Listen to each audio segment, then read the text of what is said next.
श्री कृष्ण गोविंद हरि मुरारे, हे नाथ नारायण वासुदेवा। श्री कृष्ण गोविंद हरि मुरारे, हे नाथ नारायण वासुदेवा। अथ सप्तमो अध्यायः। भगवान के लीला अवतारों की कथा।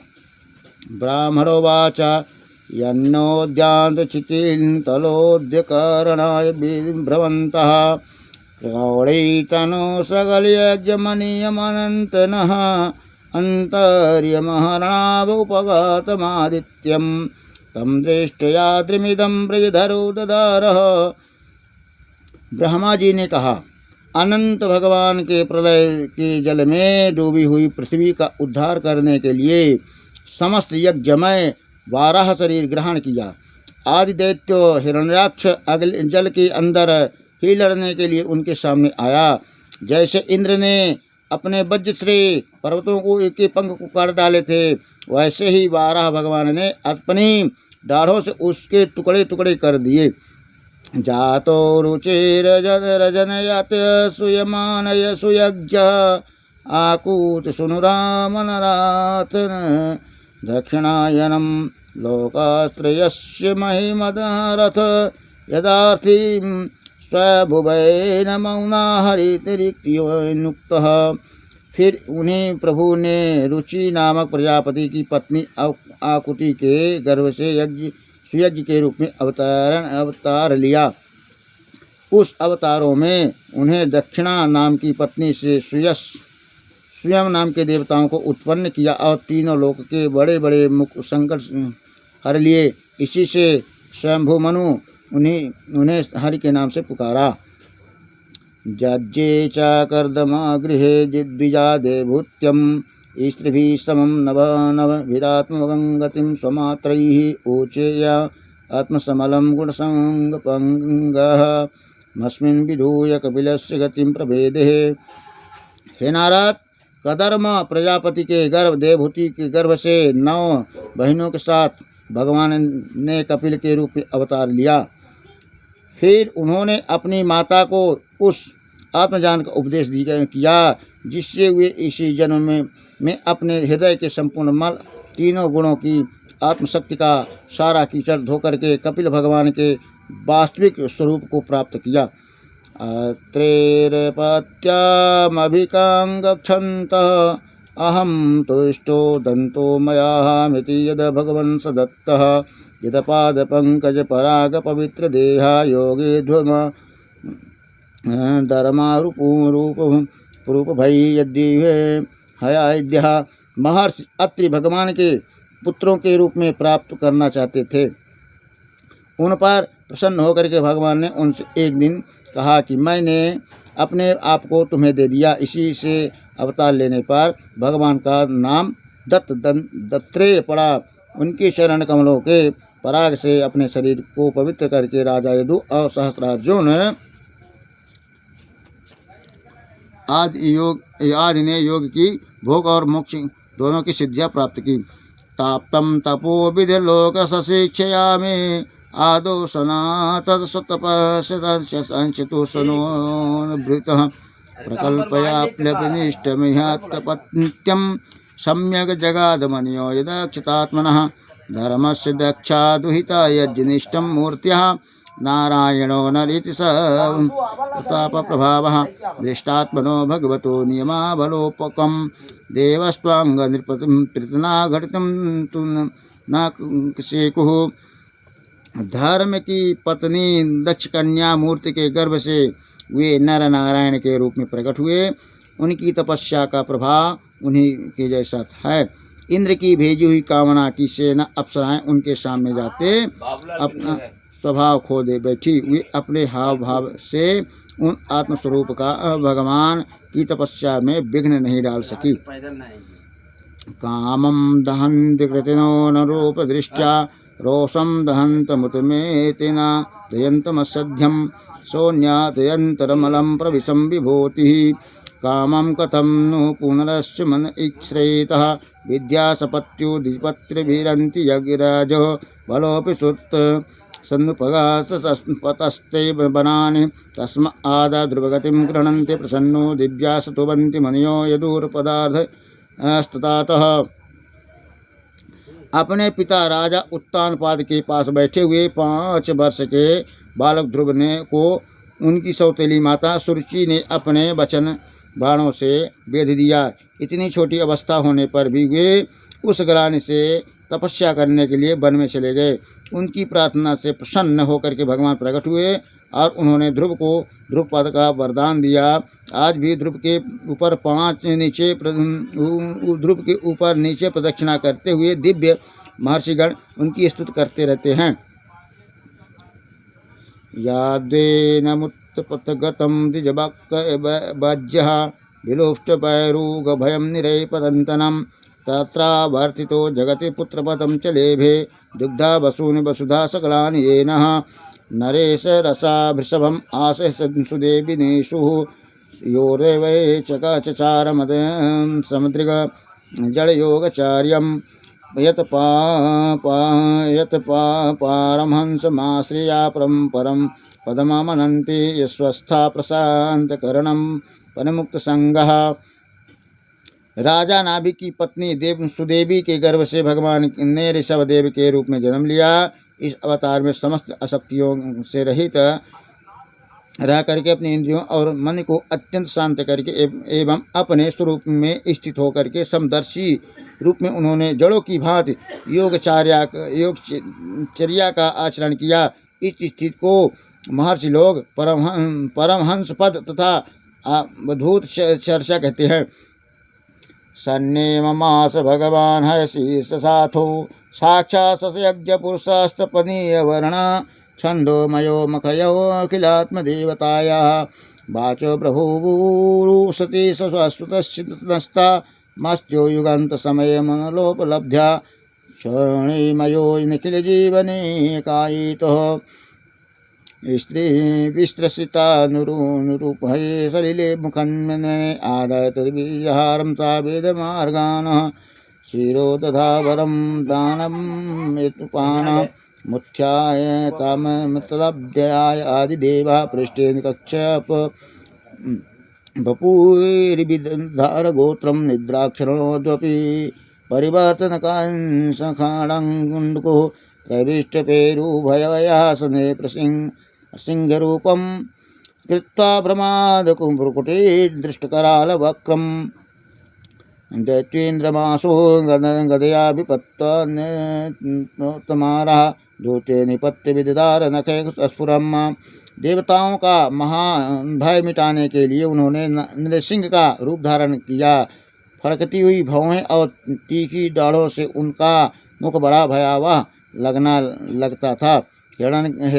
हिरण्यकशिपु उन्हें देखते ही हाथ में गदा लेकर उन पर टूट पड़ा। इस पर भगवान नरसिंह ने दूर से ही उसे पकड़ करके अपनी जांघों पर डाल लिया और उसके बाद छटपटाते रहने पर भी अपने नखों से उनका पेट फाड़ डाला। अंतासयो शनैश्च बलरुबलेन पदो गृहीतो गृहेणस्तु पतिरम्बुजास्त अर्थः अहेदामादिपुरुषातिलिखिलोल्लोकनाथ तीर्थाश्रवाश्रवणमङ्गलनामधेयः श्रुत्वा हस्तिनमरार्थिनाम प्रेमेयः सुचक्रदायुधा पतङ्गराजभुजाधिरूढः चक्रेण नक्रवदनं निपिष्टयायः तस्मः उद्यते प्रतिगृह्य भगवान् कृपायोज्यहारः जयान गुणैर्वरजोऽप्यधितो सुतानालोकाचिचिविचिक्रम इमां यदात्तधीयज्ञः क्षमां बमानेन जिहेज गृहे त्रिपदच्छलेन यच्चामृते पतिचरण प्रभुर्ने शल्यः। भगवान वामन आदिति के पुत्र में सबसे छोटे थे, परंतु गुणों की दृष्टि से वे सबसे बड़े थे, क्योंकि यज्ञ पुरुष भगवान ने इस अवतार में बलि के संकल्प को छोड़ते हुए संपूर्ण लोकों को अपने चरणों से ही नाप लिया। तब वामन बनकर उन्होंने 3 पग पृथ्वी के बहाने बलि से सारी पृथ्वी ले ली, परंतु इससे वह बात सिद्ध कर ही दी कि सन्मार्ग पर चलने वाले पुरुषों को याचना के सिवा और किसी उपाय से समर्थ पुरुष भी अपने स्थान से नहीं हटा सकते, ऐश्वर्य से अलग नहीं कर सकते हैं।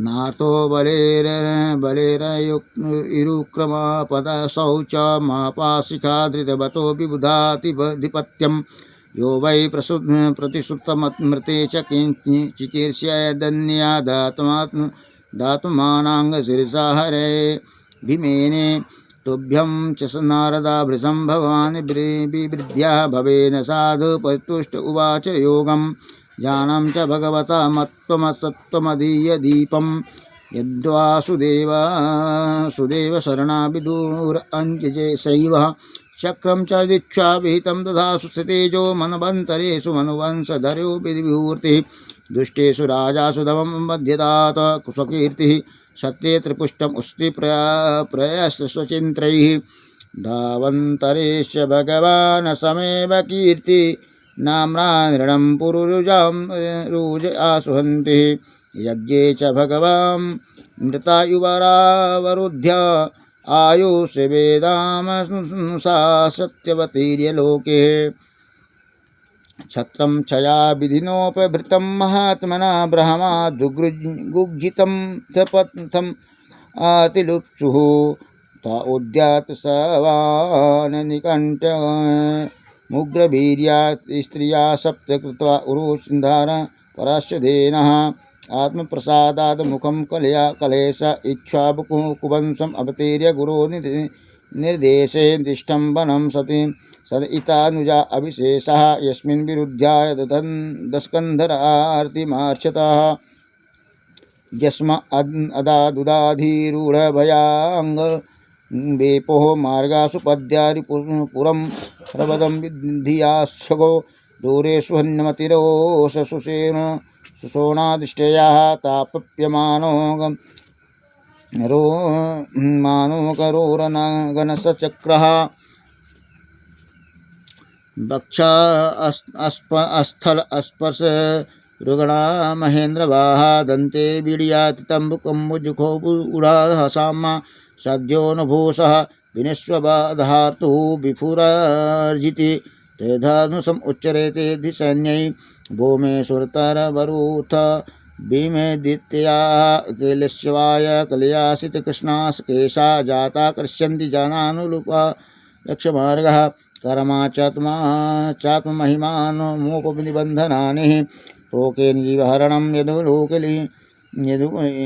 यदुलौकिकायः स्त्रीमासिकास्य च पदासकटोपभृत्यः यदारिगन्तरं दिवीर्षस्पर्शो सौरवः उन्मूलं तिरिष्ठुरत्र अर्जुनायोर्नमभ्यम् यदवै व्रजे पशून् व्यसतोति पीथयानं पलास्त्वं जीवयदानुग्रह सृष्टिविजिष्टयाः त्वच्छोदये अतिथिर्विशीर्य विलोलजिह्वा मुच्चायतिष्वादुग्रं विहनं हृदयानां ततः कर्मदिव्यामियन्निशयनं द्रव्याग्ने शुचिन वने परिदह्यमाने उन्निष्वब्रजमन्तवसिन्तकालं नेत्रेऽप्यसबलोधि न गम्य वीर्यः गृह्णाद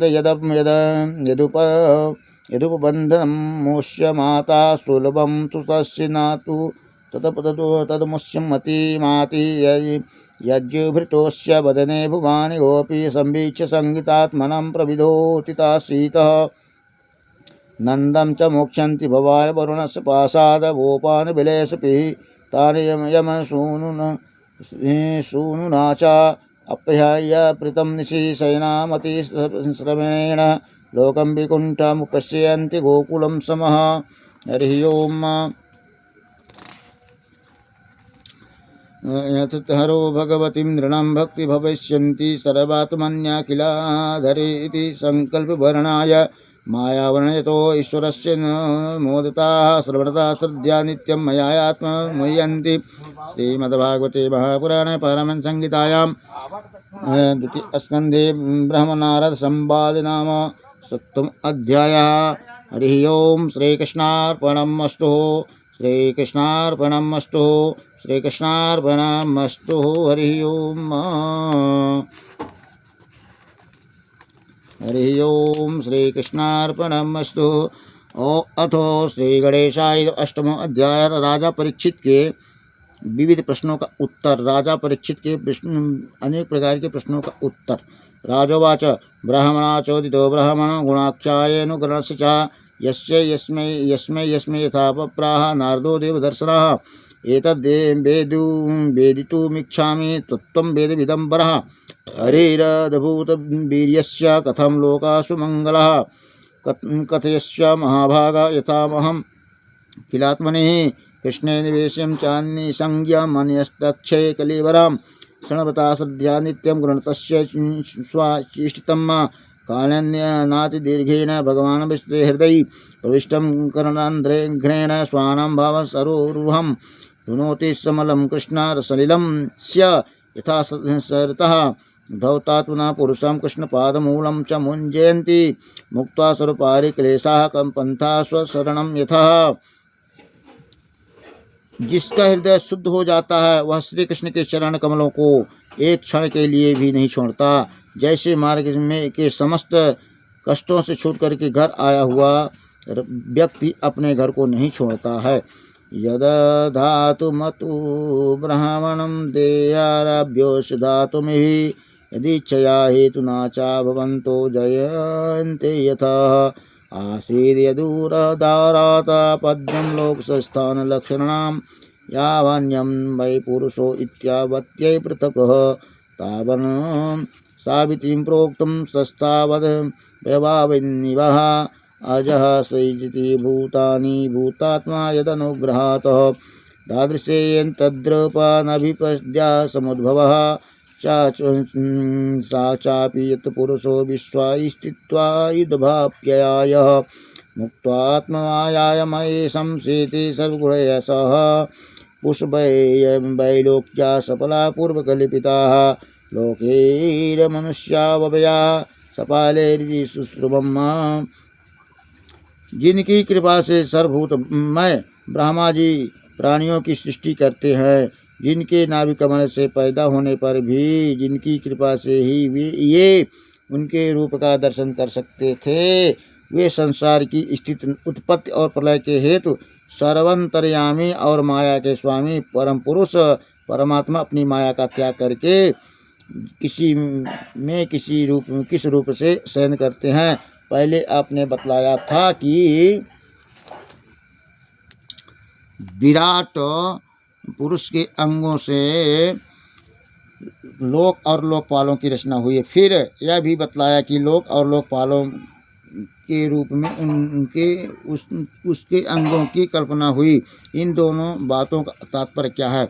यावन् कल्पो विकल्पो वा यथा कालो निमीयते भूतभाव्या भवयच्छन्दा आयुर्मानं च यत ततः सतः कालस्यानुर्गीर्त्यायास्तु लक्ष्ये रणविबृहत्यापि यावत्या कर्म गयतो यादृशा द्विजसत्तमः यस्मिन् कर्म समावायो न तान्नायोपगृह्यते गुणानां गुणिनं चैव परिणामाववीप्सितां भूपातालक कुब्यो वदन् ग्रहनक्षत्र भूभृतां सरिता समुद्राद्वीपानां सम्भवश्चैतदोकसां प्रमाणमण्डकोशस्य बृहय्याभ्यन्तरवेदताः महतां चानुचरितं वर्णाश्रमाभिनिश्रेयाः युगानि युगमानं च धर्मे यश्च युगे युगे अवतारानुरचरितं यादश्चार्यतं हरैः नृणां सन्धारणो धर्मा संवितेषु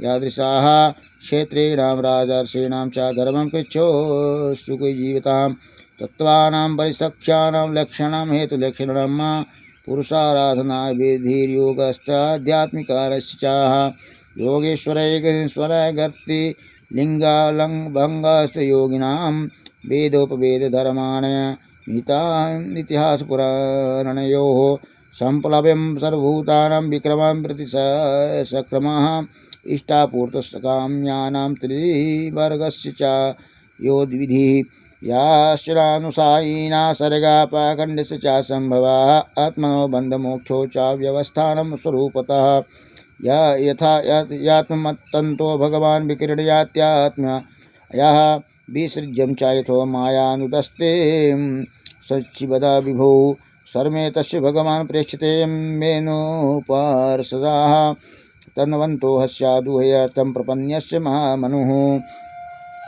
अत्र प्रमाणं हि भगवान् परमेष्टि यथात्मभूः परे चेहानुतिष्ठन्ति पूर्वे सम्पूर्वजे कृतं नासे मे सवा पायन्ति ब्रह्मन् सनसाननादमिः पिबन्तो अच्युतपीयूषमन्यत्र कुपिताद् द्विजातः। इस विषय में आप स्वयंभू ब्रह्मा के समान परम प्रमाण हैं। दूसरे लोग तो अपने पूर्व परंपरा से सुनी सुनाई बातों का ही अनुष्ठान करते हैं। हे ब्राह्मण, आप मेरी भूख प्यास की चिंता न करें। मेरे प्राण कुपित अब ब्राह्मण के साप के अतिरिक्त और किसी कारण से निष्कल जान सकते हैं, क्योंकि मैं आपके मुखारबिंद से निकलने वाली भगवान की अमृतमय लीला कथा का पान कर रहा हूँ। सूत उवाच स उपामन्त्रितो राजा कथयायामिति सरस्वतैः ब्रह्मरतो वृषम्प्रीतो विष्णुराते संसदि प्राह भागवतं नामं पुराणं ब्रह्मसमन्वितं ब्राह्मणे भगवत् प्रोक्तं ब्रह्मकल्प उपागतैः यद यद परीक्षिदिशाभ्या पण्डूनामुपृच्छति आनुपूर्वेण तत्सर्वास्मख्यानुपमुपासचक्रमे। सूत जी ने कहा कि हे शौनकादित्यों, जब राजा परीक्षित ने संतों की सभा में भगवान की लीला कथा सुनाने के लिए इस प्रकार प्रार्थना की, तब श्री सुखदेव जी को बड़ी प्रसन्नता हुई। उन्होंने उन्हें बड़ी वेद तुल्य श्रीमद्भागवत महापुराण सुनाया, जो ब्रह्मकल्प के आरंभ में स्वयं भगवान ने ब्रह्मा जी को सुनाया था। पंडु वंश शिरोमणि परीक्षित ने उनसे जो प्रश्न किए, वे सब उनका उत्तर क्रमशः देने लगे।